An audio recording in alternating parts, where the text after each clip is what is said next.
Kami na po ang nagsasabi, madiin naming sinasabi ni Romel, meron pong politiko na sangkot sa isyong ito. Kung lalaki po ang politiko.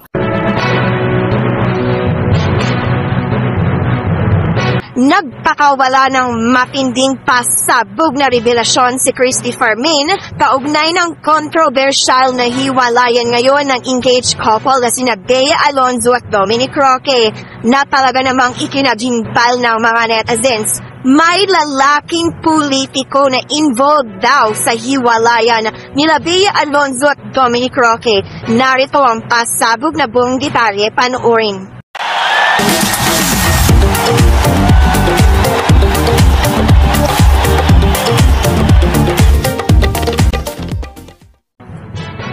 Matatandaan na sa episode ng Fast Talk kahapon ni Boy Abunda, kinumpirma nitong hiwalay na sina Bea Alonzo at Dominic Roque.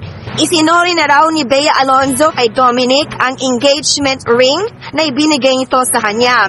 Pinabulaanan ni Boy Abunda na prenuptial agreement ang dahilan ng hiwalayan ng dalawa. Ngunit, hindi binanggit ni Boy Abunda ang tunay na dahilan kung bakit naghiwalay na sina Bea Alonzo at Dominic Roque. Kaugnay ng kontrobersyal na hiwalayan na ito nila Bea Alonzo at Dominic Roque, matinding pasabog na revelasyon ang pinakawalan ni Christy Fermin tungkol sa dahilan daw ng paghihiwalay nila Bea Alonzo at Dominic Roque. Ayon kay Christy Fermin, napag-alaman raw niya mula sa kanyang mapagkakatiwalaang source na merong isang politiko, lalaking politiko na involved raw sa hiwalayan nila Bea Alonzo at Dominic Roque.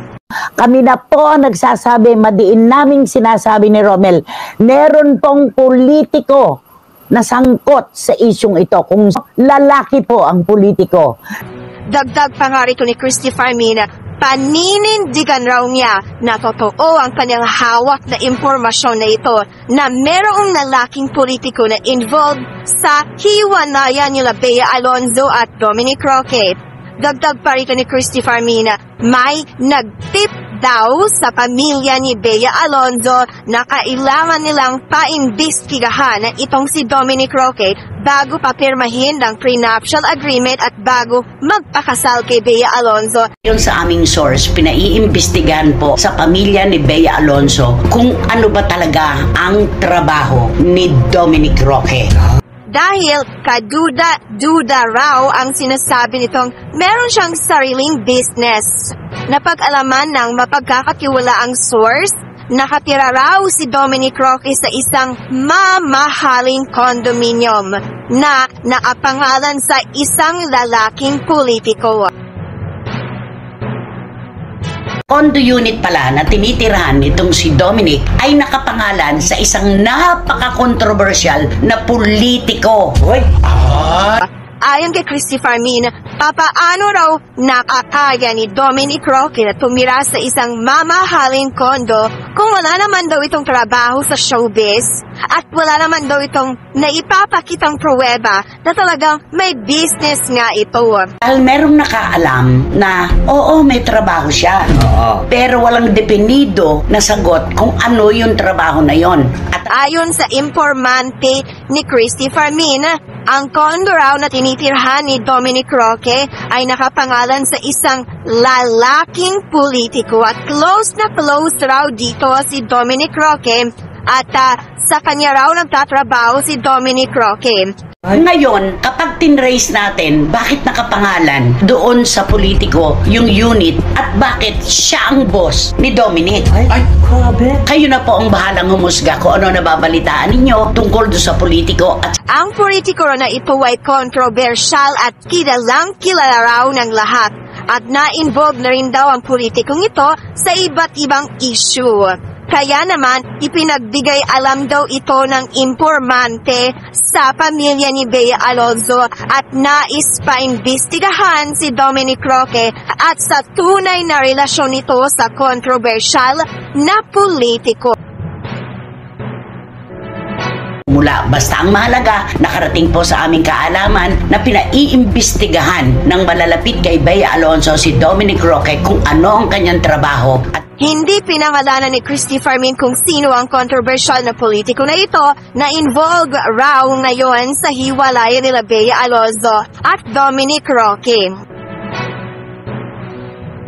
Ng trabaho at paano niyang nakakayang tumira sa isang napakamamahaling bayad ng kondominium at kung sino yung kanyang boss. Ay, grabe naman. Diba?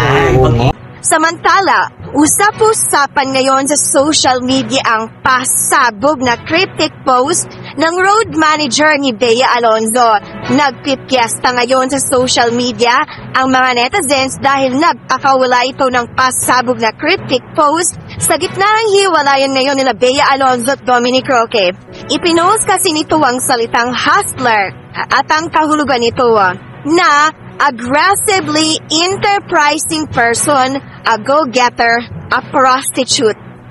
Walang pangalan na binanggit ang road manager ni Bea Alonzo sa kanang cryptic post na ito. Subalit ikinokonekta ito ngayon ng mga netizens sa isyong kinahaharap ngayon ng hiwalayan nila Bea Alonzo at Dominic Roque. Kaugnay ng pasabog na revelasyon na ito na pinakawala ni Christy Fermin tungkol kay Dominic Roque at sa controversial na politiko na involved daw sa kanilang hiwalayan, wala pang inilalabas na pahayag o reaksyon tungkol dito si Dominic Roque. Ayan, sino kaya ang controversial na lalaking politiko na involved daw sa hiwalayan nila Bea Alonzo at Dominic Roque? Ayon nga kay Christy Fermin, kilalang kilala raw ito ng lahat dahil sangkot na rin daw ito sa mga issue. At isa pang tanong, sino naman kaya ang tinutukoy ng road manager ni Bea Alonzo sa pasabog nitong cryptic post?